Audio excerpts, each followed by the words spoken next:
Jacob, so sorry. Steve Schmidt would How not cool stop is this? talking, and he has a lot of interesting things to say. I love Steve, but we were behind because he was on a phone call and lost track of time, so I Oh, apologize. stop. Let, This let is this is my first live Substack live. It's cool.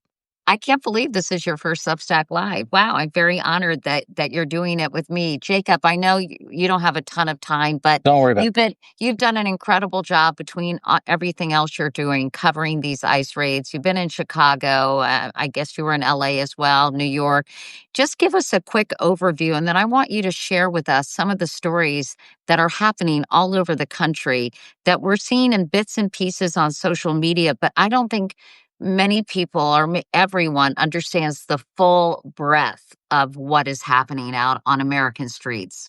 Yeah, and I think that that's why I'm so glad we're doing this actually, because I think that once people sort of understand fully what the Trump administration is doing and how it is not what they said they were going to be doing, which is going after the worst of the worst, it puts us all in an entirely different perspective. And so, big picture is that they are doing exactly what they promised. I reported from the floor of the Republican convention when they said they were going to carry out the largest mass deportation effort in American history.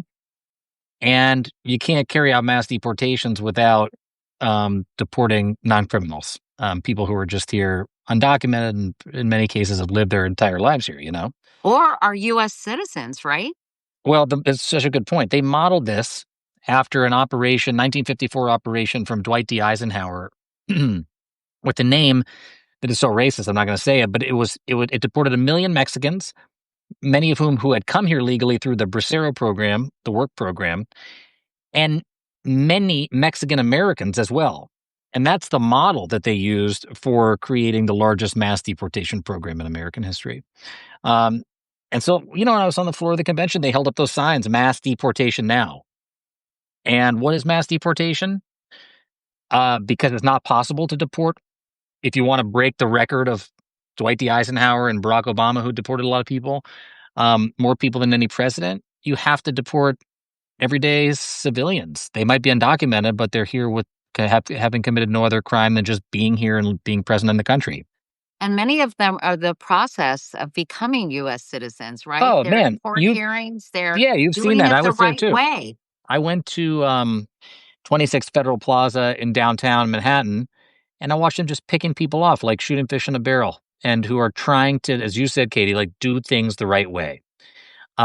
And so there's some version of this now playing out on cities all across the country. And in LA, it's in Home Depot parking lots and people at fruit stands and vendors of food and flower sellers. In Chicago, where I was last week, it's a 53-year-old mother walking down the street with a little pink backpack and a sweater and her hair in a ponytail because it was cold, Marcella, who was just going to buy meat for a stew to cook dinner for her family.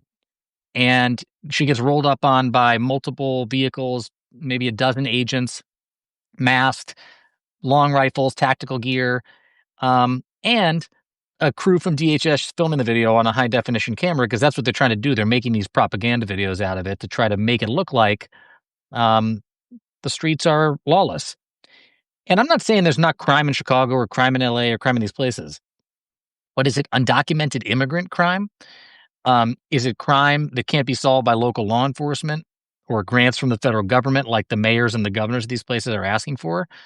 And instead, you get Trump threatening to arrest J.B. Pritzker or Gavin Newsom or all these local elected officials, by the way, in blue states and in blue cities, um, for sticking up for their people. And not because there's some grand conspiracy to make undocumented people U.S. citizens to vote or all the other wacky crap that you hear online, but because they care about the humanity of the people that are being rounded up and the families that are being separated. And to me, until the country understands that, this is going to continue. But I'm very eager to see what happens on Saturday at the No King's Day protests, because that's what stopped family separation was widespread outrage over the policy. We've seen it before. We've seen him cave in the face of outrage. And I do think if people fully understand what's happening, there were 7,000 people that protested spontaneously in Chicago when I was there one night. I think it could happen again that they stop him from doing this. Talk a little bit about what you're seeing with the National Guard, because there have been recent court rulings, Yep. obviously blocking his efforts to deploy the National Guard to ostensibly fight crime. And Right. really, it's because, you know, I thought it was interesting that governors are saying, please protest peacefully, because they're using that as A to pretext. predicate, Yeah. right, as a pretext for deploying the National Guard.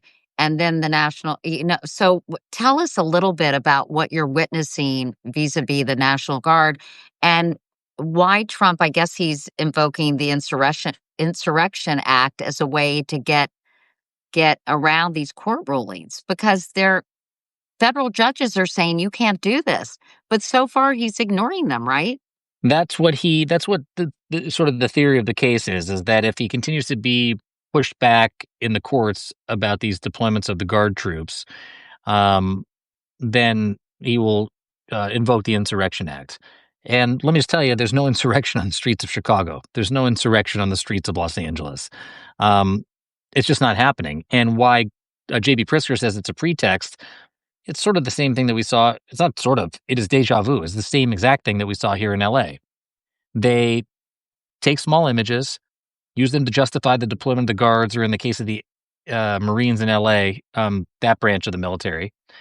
And then their presence provokes clashes. And I'm not saying nobody's condoning clashing with these folks. And I think everyone should understand also, I don't think the military, the people I've talked to, don't want to be there. Oops. Sorry, you must They're be getting a standing. call. Yeah, there we go. The National Guard troops stand face to face with the communities that they're being asked to that they're come from. It's putting them in this awful position. Frankly, I think it's extremely disrespectful to the members of the military to put them in a Well, they're position like supposed to this be posse comitatus, right? The law that says that the military should not be involved on U.S. in, soil. right? Yeah, domestic And, policing, exactly. But and I think that they believe that the presence of these folks, militarized, also you don't even need the National Guard or the Marines. They've got these Border Patrol tactical agents that I've seen operate in the field, go on out in the middle of the night in the Arizona desert with BORTAC, the elite force, and Borstar, the rescue force, on the streets of these cities in this gear that dressed up like military with masks covering their face, marching up and down Michigan Avenue in Chicago. What are they doing? What is the point other than to provoke? well, I want to ask you about some of these people who are just being whisked away. Yeah. I sent you a text from my daughter, who was giving me examples of all these people, and I actually sent you the text, and they're just being disappeared in many cases, right? Hmm. Hmm. Yes, I So think that what is happening to these people, Jacob? I'll give you one example. And thank you for sharing that text from your daughter too, because if you see one example like that, you're gonna you know that there's many more out there. Here, I'm just going to read what she told Please me. do. Yeah, go 15 ahead. and 15-year-olds detained by ICE while riding bikes in their neighborhood because they don't have ID. A 16-year-old nonverbal boy with autism disappeared and found in ICE custody. A woman going to a green card appointment, I saw this video, with her husband, an attorney, is told they need to go make a photocopy of her passport. She's separated from them Yeah, that and was then here in LA. detained. Yeah, I spoke to that husband. Yeah, I just wanted to share those, but there's story after story like this, and countless. and what is happening to these people? I'll give you one example to me that sort of will be, I think, an enduring story for me that I'll think about for the rest of my life is that there's a young woman named Nori Santai Ramos who was an ascending high school senior here in LA at the Miguel Contreras Mm. Learning Complex. And her mom, Estella, had gone for these routine immigration check ins in LA the entire time that she had been here in the United States. I think the better part of like almost 2 decades, or maybe just over a decade and a half. And she was asked to bring Nori this time for some reason. And Nori came here with her mom, so they were both undocumented when Nori was a little girl. And they got deported at that hearing. And they got sent back to Guatemala, to a place they fled violence from, where Nori had never been in as a grown up, or not even a grown up, but somebody who has the intellectual capability of a teenager going on adulthood. We went down there about a month after to meet with Nori because she was a high school star student, track star, athlete, all this stuff. And all she wanted to do was continue to take her classes online. And we met with Nori, we met with Estella, and we came back to the US. And 2 weeks later, Estella died. She Nori, had a heart attack, right? yep, stranded in Guatemala by herself without anybody or anything she knew. And um, now we don't know what she's going to do, if she's ever going to be able to make it back here. And for what crime? For what crime? For the crime of showing up to do the right thing at her mother's immigration hearing and try to play by the rules. And if there's one Nori, uh, there's many more. Just like you're saying about these other stories. And I've been in touch with Nori, um, and I've been in touch with many of the other people that I've come into contact with over the course of this. And the theme that continues to emerge is they say they're going after the worst, but they're going after almost anything and anyone but. Do I think that they've captured or come into contact with or had some targeted operations for violent criminal offenders? Yeah, I do. But I think 70% of people in ICE custody, we reported, have no criminal record whatsoever right now. They're And just so, indiscriminately like doing these sweeps and they're racially profiling people too, aren't they, Jacob? yeah, there's no doubt about it. And I just think anybody who um, has any, it's not just a moral compass, but anybody who wants to report the facts as they are. I went to Chicago. I went to Cicero. It's the most Latino neighborhood in Illinois. 90% of the people are Hispanic there. And these agents are just driving around in unmarked cars, stopping people randomly and getting out of the car and literally chasing people into a bakery with such little time. The guys leave their coffee cup sitting on the trash can and never, I mean, that was the last probably freedom they'll have in the United States. Um, it's it's family separation by another name. It's what we always said it was going to be. And it wasn't until the images of family separation, the audio from that ProPublica Border Patrol agent saying to the kids crying, "Oh, we have an orchestra here," leaked, that Donald Trump reversed the policy and said, "I don't like the sight or the feeling of the families being separated." That was in 2018.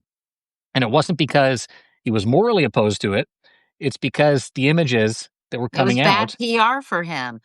and But nobody seems to, I mean, listen, I can't count the number of images I've seen describing like that WGN producer who was yep, basically covering what was happening in Chicago. That's a local Chicago TV station. And she was just thrown to the ground. Her pants were kind of pulled off. They threw her in. It was like they were trying to be Starsky and Hutch. They peeled off. They hit another car in the process. I mean, it was crazy. And I'd love, I don't know if you had a chance to talk to her, I Jacob. haven't spoken to her, but what I said, I was talking to my colleague Nicole Wallace about this yesterday, and I said, what I think is happening now is that it, what I'm seeing is actually people starting to notice, and it's not just actually the people who are um, all about the humanity of immigrants and pro-immigration, but people who believe that our democracy is starting to fray and fracture with these federalized troops on the streets. It's not your same protests of the normal, ordinary people that I've seen, and that's why I'm really eager to see what happens on What's Saturday. that?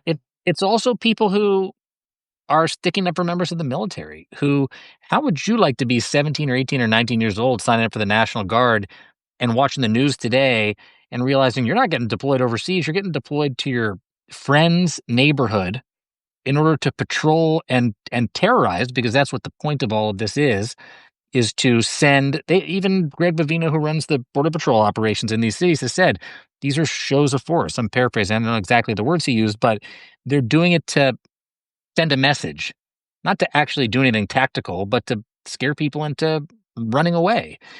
And I think people are waking up to the fact that this coming to a city near you. If you think it's far away in LA or Chicago, um, just wait till it comes to your town, because that's what they want to do. And that's it's got $75 billion to do it. And that's when I think the country is going to wake up. And they're waking up. Hopefully, hopefully. Jacob, thank you for doing this. I really appreciate it. Let's do it again. Anytime. I, you know, I just appreciate someone who's on the ground covering the story, really sharing what's happening because, as you said, it's being used for propaganda purposes. People are using old video of and saying it's downtown Portland, and it's not. Yep. And it's really important to get true, accurate information by a respected reporter like you. So thank you. Thanks. Thanks, Katie. Thank you for, I mean, I know how closely you're following all this stuff, so I really appreciate it. And thanks for inviting me on.